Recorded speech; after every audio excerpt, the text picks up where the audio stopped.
Omubaka w'ekitundu ky'omulimu mu palamenti era nga yabadde omumyuka wa sipiika mu palamenti ey'omwenda Oulanyah agamba nti mwetegefu okukolagana obulungi ne Rebecca Kadaga singa abalondeddwa okuba sipiika olunaku lw'enkya. Oulanyah agenda kuvuganya ku kifo ky'obumyuka bwa sipiika wa palamenti ey'ekkumi mu kulonda okugenda okubeerawo enkya. I am very confident that tomorrow, after the polls are closed, I will be declared duly elected Deputy Speaker, and I'll take that oath and I'll make my speech, my charge for the next 5 years in supporting the Speaker in our mission of guaranteeing the independence of Parliament and also making sure that members feel comfortable doing what they're doing.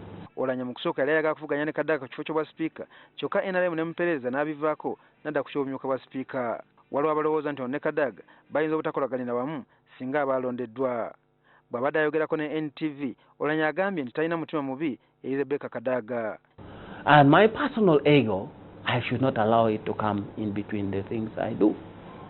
So even if I have a personal problem with Right Honorable Kadaga, it should not reveal itself in how we run public affairs. No. Kyokka tumubuuzizza oba ng'ekyokulekera Kadaga ekifo ky'obwa sipiika tekyaba bantu ndowooza egamba nti ddala munafu. I was asked by the SEC and the President that they should maintain the status quo.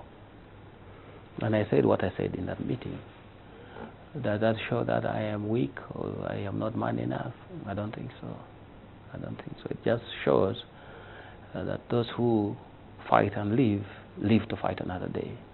You don't fight until the bitter end because it's not necessary. Oulanyah agamba nti akyalina essuubi okubeerako sipiika wa Parliament. Success happens where opportunity meets preparation. Opportunity is from God, preparation is from the individual like me. I am prepared to take it. So when God provides the opportunity, I will succeed in being speaker or in being anything else. Ababaka abaludde oluvuganya gavumenti bazze bakyogera lunye nti Oulanyah alina kyekubiira era ng'ayisa mu biteeso bya NRM nga bawa ekyokulabako ekitteeka erungamya enkuŋŋaana.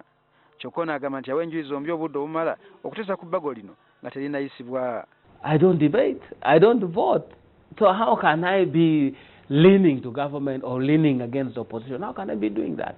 Do I give sufficient time to the people from the government side? And I think my answer is yes. Do I give sufficient time to the people in the opposition? And I think my answer is yes. Do I force a vote on anybody? My answer is no, I don't. I don't even vote. Ono tumubuuzizza wajja essuubi nti analondebwa okubeera omumyuka wa sipiika emyaka 5 egijja. And my record, as I say, speaks for itself that I have done 5 years as Deputy Speaker of Parliament, and I'm sure members can say he did his best, he did a good job. Wadde Oulanyah teyinyigiddde nnyo mu kukola kampeyini ez'olwatu naye agamba nti akoze kakuyega amala okumutuusa ku buwanguzi. Oulanyah President Museveni yamuwandako eddusu sakakaco ka NRM akafuzi wamu n'akabondo ka NRM akababaka ba palamenti. Kisuubirwa nti Museveni bw'anaabeera mu palamenti olunaku lw'enkya kyakuyamba okusendasenda ababaka ba NRM okulonda Oulanyah.